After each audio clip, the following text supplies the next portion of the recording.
Now, today's subject is something that I get asked about all the time from new sellers.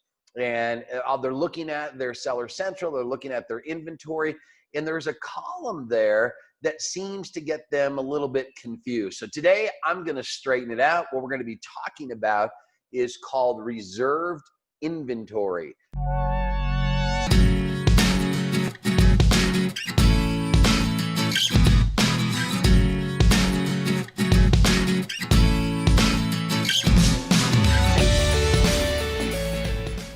Hey, what is going on, Amazon business owners and very soon to be Amazon business owners? Bob Schneck from ALGO Online Retail with yet another great video on how to build those successful Amazon businesses.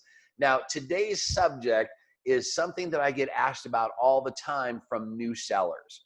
And they're looking at their Seller Central, they're looking at their inventory, and there's a column there that seems to get them a little bit confused. So today I'm going to straighten it out. What we're going to be talking about is called reserved inventory. So let me go ahead and share my screen with you. Okay, we're going to pull this up right here. And how many of you have actually seen this before, where you're looking at your Seller Central, you're looking at your FBA inventory, and you see your inbound, you see your available, and then all of a sudden over here, there's a column that says reserved. And again, if no one's ever explained it to you, you're like, what is that? So I'm gonna go through it and help you understand what it is and what it means to your business. So basically, when you have something that's in the reserved column, it can mean one of three different things, okay? Number one, it could mean that they pulled it out of your available inventory because a customer's ordered it and it's in process. Number two, it could mean that it's part of an FC transfer. What that means, fulfillment center transfer. That means Amazon's moving inventory from one warehouse to the other, or it could be part of the FC processing, fulfillment center processing, which I'll explain to you here in just a second. So let's go ahead and take a look at them one by one. Now, the very first one is this right here. I told you this is a golf club. I've got 20 inbound, 5 are available, 3 are in reserve. Now, in a situation where I still have available units to sell, if they put some in reserved, it's not really a big issue for me. But let's take a look at what this actually means. Have you ever looked at this little arrow right next to the number of reserved? If you click on that, it will bring up this graphic right here that tells you what is the reserved. And in this case, it says 1 is a customer order, 0 are FC transfer, and FC processing 2. So there's a total of 3. Now that number right there should equal the reserve number right there. Okay, so at least they're telling us what it is. But let's break down each one of those and kind of talk about it. First off, when it says customer orders, in this case, there's 1, all right? It means that these units have already been sold. They just haven't yet been shipped to the customer. So they're in that process and they need to take it out of the available inventory so they don't double sell products. So that's kind of a simple little concept, not a big deal. Now, the next example I'm going to show you is of an FC transfer, and it's a different product. And this is where I even get a little frustrated sometimes, okay?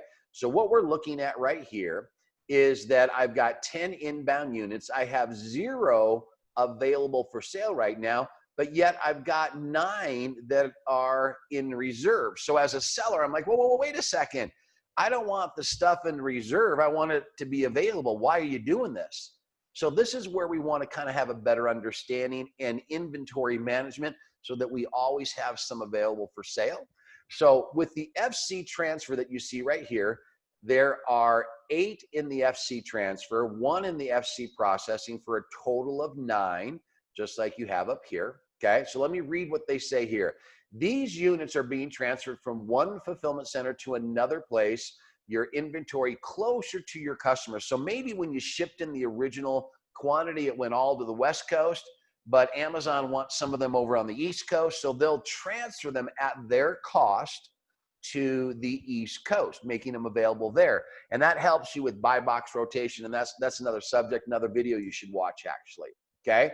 But units in the FC transfer are actually available for customers to buy, but customers might be shown a future date, okay? Or it might say back ordered, right? Because it's in the process, so they can't rapid pack it and ship it really, really quickly.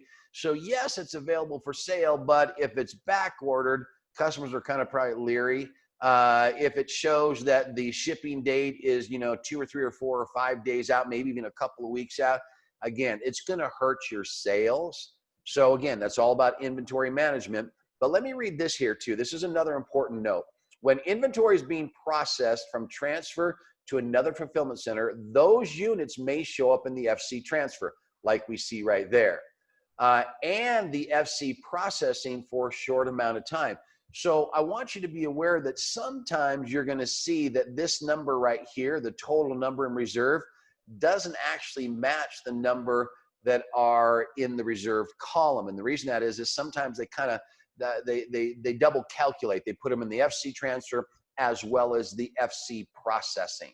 And so those units that are there will not be available for prime delivery, which means you will not be available for the buy box or the buy box rotation. So again, these are kind of some important things you got to be aware of. Now the FC processing, back to the golf club, you can see 3 are in reserve, 1 is a customer order, 2 of them are in FC processing. Now, FC processing, well, I'll just read it to you. These units are at a fulfillment center going through additional processing, product check-in, verification of item dimension and weight, pending investigation. While these units are not available for sale currently, they will be made available for sale in the future when they pass processing or check-in. Okay, so again, when it comes to your reserved, you've got 3 different areas. Customer orders, which is a good thing, right? I'm okay with that. The FC transfers means they're moving it from one to another location, and FC processing means they're actually doing investigation, or it's arrived at Amazon, but they're checking it in, and because of that process, they can't make it available. So again, what happens with this, and my recommendation is you just need to be a little bit more aggressive with your inventory management, realizing that Amazon is going to put some of your products in reserve. And the first time it happens to you, it gets you a little upset and a little bit frustrated. But moving forward, now that you're becoming a great Amazon seller, right? Now you can plan on that. Realize that a percentage, maybe 5% will go into reserve for a few days or maybe even a couple of weeks. Just keep that in mind when you're ordering your inventory to make sure you always have available products. So there you have it. There is the reserved inventory column in your Seller Central in the inventory management section of your business. It's nothing to really be concerned about, but it is something to be aware of. All right, so here's what's up. Now, if you like that video, if you learned something from it, do me a huge favor. Right below, go ahead and click that link that says, man, thumbs up, like that one. I learned something good there. Opened my eyes, made some sense. Also, if you like this video and you haven't subscribed, click the button down below to subscribe to our channel. We're always putting out 2 or 3 or 4 videos a week. And if you hit the notification button, we'll actually notify you the minute a new video comes out. Again, the ability to grow and expand your knowledge about building Amazon businesses. Now, if you like what you're hearing, I'll tell you what, I'm doing something special this upcoming week. I'm actually going to be hosting a live webinar. All right. Now, when I say live, I mean actually live and in person. All right. And the purpose of the webinar is we've got a bunch of individuals that want to know more about the ALGO business model, about how to buy low, sell high. Most importantly, how do you sell name brand products? How would you like to learn how to sell a Disney or a Keurig or maybe Nerf or Nintendo or Hot Wheels or Clorox or Crest? I mean, if that is intriguing to you, it is to me. Why? Because that's all I do anymore. By selling those types of products, I never have to worry about whether or not my inventory will sell. I never have to worry about whether or not I have buyers, and I never have to worry about spending any money at all on advertising. So if that's interesting or intriguing, and you want to grow and expand your business, or you want to start it the right way, why don't you click the link down below, register for my upcoming webinar. It will be live. And when I'm all done with the information, okay, about 90 minutes. Then I'm going to open it up to live questions and answers. And I promise you, I will stick around and answer every question you have about how to build profitable, sustainable Amazon businesses. And you know what? I love this business and I love to talk about it and I love to teach people to do it. So if you'd like to learn absolutely free, click the link down below, get yourself registered, and I cannot wait to see you there.